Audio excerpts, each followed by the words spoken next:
I'm working on a Yew Ipe Flight Bow, sort of English longbow flight bow. The yew's not the best, so I had to splice together a couple of scruffy bits. You can see a bit of a swirly grain there. Isn't too bad. And there's a tiny little funny patch of rot at this end. Well, I can't remember what it was, rot or something, discoloration. Anyway, I chiselled it out.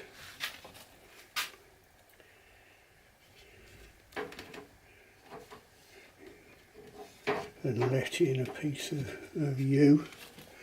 The bamboo I've narrowed already and run it through the bandsaw to get the edges to the right width. So you run it through at an angle, then now I've just got to plane off the ridge in the middle. Then think about what shape former I'll glue it up onto. I've got a couple of formers. See, there's one up there on my shelf with a little bit of reflex. And I've got a nice slat of Yew Ipe here from one of my archery chums. What I might do is glue up the bamboo and the yew first and sort of lightly tiller that, because once I've glued the belly on you can't do a lot of tillering, so I won't have a lot of thickness of belly. It's only a very short Z splice because being in compression and then having the Ipe continuous over it, it should be secure enough.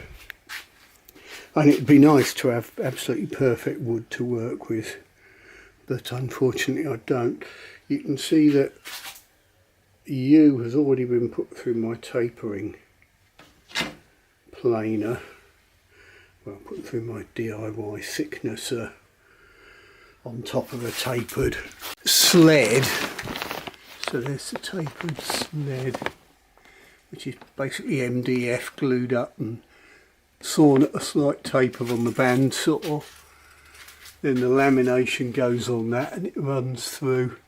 That's the thick end of the sled and the thin ends there. The taper's probably, I don't know. Oh, there you are.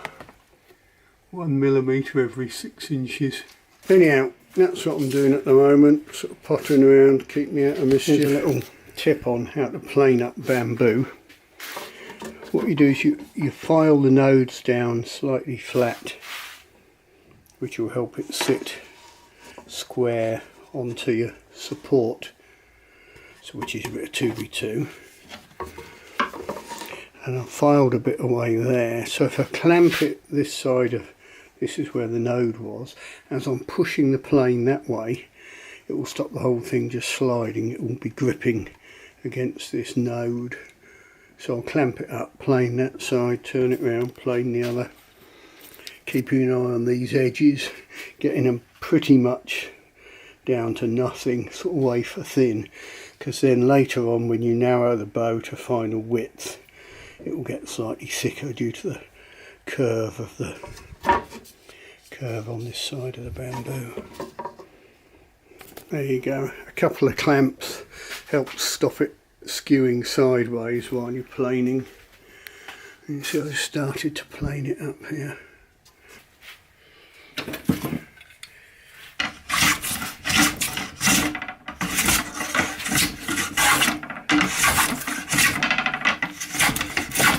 You want a nice sharp plane.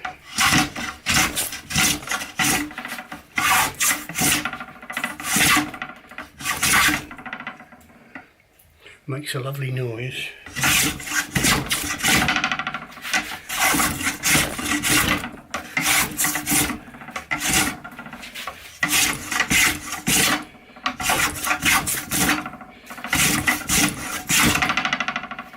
You can see there's a little defect where that node is. Hopefully that will disappear, but doubtless get filled with glue anyway. Yeah, quite energetic, but little and often we'll get there. Boing, boing. Having got most of it down to an even thickness with a plane. I then tied it up on the belt sander, just getting rid of plane marks like that and getting it almost to a knife edge. I mean, the thinner it is, the flatter and better it will glue down. And it's easy to think that a bamboo slat is dead flat and dead straight. Well, often it's got a bit of twist in it, so just got to try and work it as best you can. But like I say, the thinner the better. I'm a bit fat here still, but check this edge as well. Yeah, a bit fat there generally, so I'll press down hard there, give it a good go on the belt sander. Nice coarse belt, help it glue. But you can go along just marking the thick patches, little tick with a pencil where you think it's thick.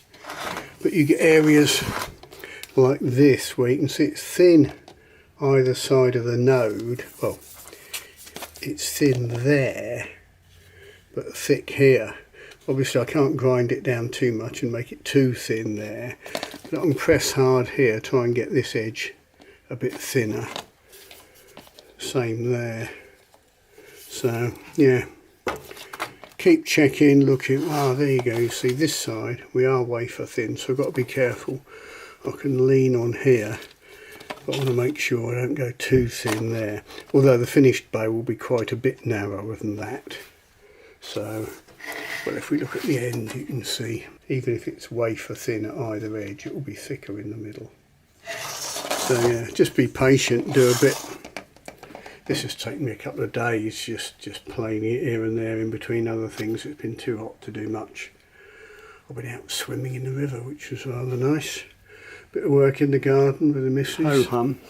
I was thinking of gluing up the flight bow, just the yew and the bamboo, which had come to about here on this former. But I squinted down the former and realised it's warped. You can see with those bits of arrow shaft, it's got a twist on it. Yeah, looking at it more closely, most of the warping's on this support beam. It's built like that so that this can be clamped in the vise, and then G-clamps can go like that across the actual bit I'm trying to glue up. So the best bet may be just to saw through these, take this bit off, see how twisted or true that is. Now with the support beam off, we can see how much warp we've got in this. I might as well just plane up one side, get one side of it flat, and then tart it up on the bandsaw. Well, there we go.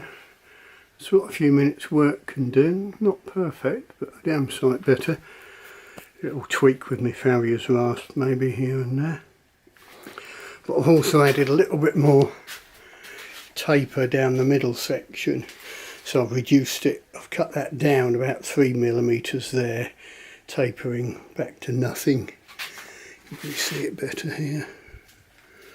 So just that little bit extra here. Right, that's it mocked up, ready for gluing. I'm not going to glue this support beam thing onto the form, I just got it in the vise. There's the centre line, and I've got that node, so that will disappear in the grip. And that will do for now. I'll get this video finished. You'll note that Z splice isn't at the centre. That was just to save on wood, because I've even got a bit of weird taper on one end of that limb where I didn't have a clean enough, straight enough bit of wood. But it'll all turn out in the wash. Trust me, I'm a bowyer.